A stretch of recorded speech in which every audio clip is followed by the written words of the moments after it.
Rest in peace, Lemon. Elizabeth. Elizabeth, I'll give Lemon this mix for better health because his poop has been watery lately, my mom said. Okay. Tomorrow would be the last day of 7th grade. Early one morning, I had time, the perks of being an early bird. So, I went on my phone to play a few games of Uno, where I saw Lemon cleaning. I let Bluey outside because he wanted me to, but he bit me, almost tearing my skin apart, so I put him back inside. As I had done since I was in 5th grade, I poured some milk in a glass and spoon of the same mix my mom gave me. Right before I was about to leave, I saw Lemon's beak slightly opened, but because his eyes were closed, I assumed he was just tired from all the chaos that he had to go through. I noted his expression to my mom, and she laughed it off. As usual, I went to school and had English class about halfway throughout the day. All I had to do was place categories, since I had already turned in all of my assignments. We had to list as many bird species starting with the letter C as possible. Cockatoo, cockroaches, no, Elizabeth, cockroaches aren't birds. After the timer went off in a fireworks kind of scheme, someone said cockatiel. Why did I not think of it when I have one?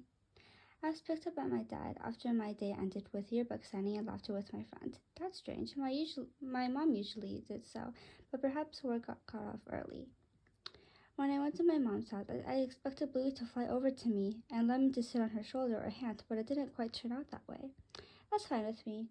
Isn't it expectations versus reality, as they say? In contrary, it's not expectations equaling reality. Bluey flew over, but in a different way that I was used to seeing. He usually flew straight with great posture and his head held up high. However, on this occasion, he flew in a wave-like pattern. Lemon, Lemon, he murmured. Where is he? Bluey never said his name before until then. Was he practicing, or was this something else? He looked up and then left, so I went in that same exact sequence of instructions. I went upstairs to find my mom crying with pictures of Lemon. Oh no, this isn't good. Mom, where's Lemon? Bluey was so distressed this morning and afternoon because Lemon died, she explained. Died? How? I asked, tears already spilling out of my eyes and onto the carpet. Remember how I gave him that mix? It had mushrooms in it, which are poisonous to birds. Saying I was stunned was an understatement. Birds couldn't eat them? I ate it every morning, even earlier that day. I suppose not every human food is good for birds. There's something else, she continued. He was sick before coming into our house. His original owner purposefully made us choose Lemon over his brother because of his condition. She let us choose his brother this time, though, and he's in the bathroom now. I couldn't process anything thrown at me. Forced us into getting a sick bird? Mushrooms? Sickness? Death? This all came out of nowhere. I had always noticed his abnormal face, but didn't think that it was a symptom. I should have done my research before getting him. All my free time I had could have been used for it. I walked into the bathroom to see his brother and took a picture for my Instagram. After receiving comments like, we already saw him, I almost regretted it. I told them the news, but I knew that they never understand it better than I could. My ignorance couldn't beat Lemon's fate. I went back downstairs and looked left, Bluey's instruction, to see his body in a bag, his flat body, his slightly open beak. Open beak? Open beak? I realized something. He died before I went to school. Feeling so foolish after emulating his position earlier, my head throbbed in unbearable pain. I couldn't believe myself. It was me who agreed to put the mix into his food. I wasted my previous and precious time on games instead of doing valuable research. I looked over everything that could have been important clues that ultimately led to his death. Blaming it on my followers for not looking closely enough wasn't a choice either. Besides, that would have been too selfish of me. I threw a pillow off of the couch from one side of the house to the other, using the strength of only one arm surprisingly. Anger can lead to strength, huh? If I had just did those simple yet crucial actions at the right time, this could have all been avoided. Ping! My friend Stacy sent me a message. Hey, do you wanna come to the last day of celebration at the park near my house tomorrow? She didn't follow me on Instagram, so she wouldn't have known what had happened. As an amazing friend, I texted her back, even surrounded by the circumstance. No, sorry, I'm busy. More like busy grieving for Lemon's death. She texted back right away. Oh, okay then. A feeling of downheartedness transported from an unknown universe to my heart, slowing everything down. I'm so sorry, Pillow. I shouldn't have thrown you. Please forgive me. I then accepted Lemon's death with a calm body and mind.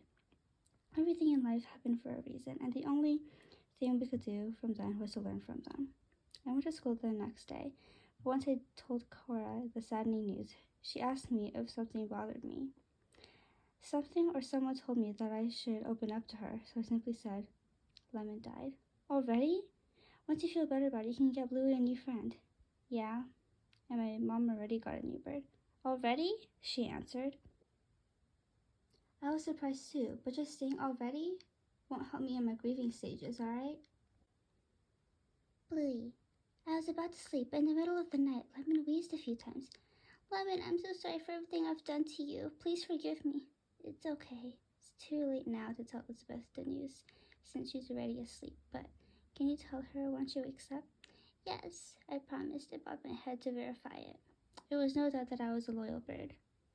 I couldn't sleep well the entire time, but who was I to inculpate it on his behalf? Elizabeth woke up and brought me out of my cage, so I bit her to get her attention and to look at me. To my dismay, she put me back. She went upstairs to brush her teeth and washed her face, but in the duration of it, I heard something I never wanted to hear in my life. Pant, pant, pant, pant, pant. Lemon, no, please, don't go. I need you. I wish you told me all this sooner, so I could get the necessary help. I didn't get a chance, but please wait 5 more minutes, okay? It takes a while for Elizabeth to do human things. Please, I'm begging you. I need you in my life. Don't go yet. Stay with me. I wish I can help you physically right now, but I'm stuck in my cage, and so are you. Silence and crickets were all I received. No, no, no. This can't be. This can't be the second death I've witnessed on scene. I'm not even 1 year old yet. Lemon? Answer me, please. Nothing. Elizabeth came down 1 minute too late, and even with my flapping wings, wanting to get out and tell her before she leaves me by myself with Lemon's dead body, it didn't help me one bit. Her mom sent her to school, but came home to Lemon and cried her eyes out. She put him in a bag and went outside again. Is she going grocery shopping? The last thing I wanted to see came. His brother. Hi, I greeted, trying not to show my sadness. Oh, you're the one whom I've been told to be careful around, he said coldly. Oh, a different personality, I see. Elizabeth's mom let me out, and later that day, Elizabeth herself arrived home. I promised Lemon and myself to tell her the news, even if it was late. Lemon, I tried, but I couldn't say the word died. What happened? Am I too damaged from the inside out? As an alternative, I would fly over to her head as always, while giving the impression that Lemon was gone. The best thing I could think of, without being too slow, which would cause her to fret, was to fly with a normal gliding motion, yet looking down, showing her which directions and what order to go in order to find out the information subtly would help too. I did just that, but afterwards, she let her rage out by throwing a pillow. It almost hit me in the eye. I'm so sorry. I didn't mean for any of that to happen. She stopped and went through a variety of stages until calming down. I'd never seen her so violent before, and it scared the millets out of me. I hoped it never happened again, since it wasn't good for her mental health. Lemon. I tried to sleep well like previous nights, but no luck. I felt sick to my stomach and couldn't clutch onto the paint any longer. Nevertheless, there was still the meaningful task, letting Elizabeth know. Lemon, I'm so sorry for everything I've done to you. Please forgive me. It's okay. It's too late now to tell Elizabeth the news, since she's already asleep, but can you tell her when she wakes up? Yes. I was glad he had my back and hoped that he wouldn't grieve on me for too long. Now, remember what I told you to do? Me. Yes, I did. My dear brother, I'm not sure if you can hear me at this hour, but I just wanted to warn you that you could be coming over and taking my spot in the new family. Be aware that there's a small bird named Bluey who can bite your crest. My breathing became heavy. Lemon, no, please, don't go. I need you. I wish you told me all this sooner so I could get the necessary help. I didn't get a chance, but please wait 5 minutes, okay? I'm sorry, I can't wait that long. It's too much workload for my body to keep me alive. I couldn't do anything about my health at that point. We were both in cages. I'm sorry, everyone. It's for the better. I felt my heart still beating, but at less of a tempo. My time was nearly up. Just a few more beats.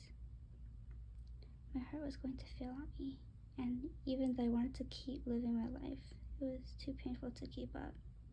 The foot pain, the stomach pain, the head pain. I'm sorry.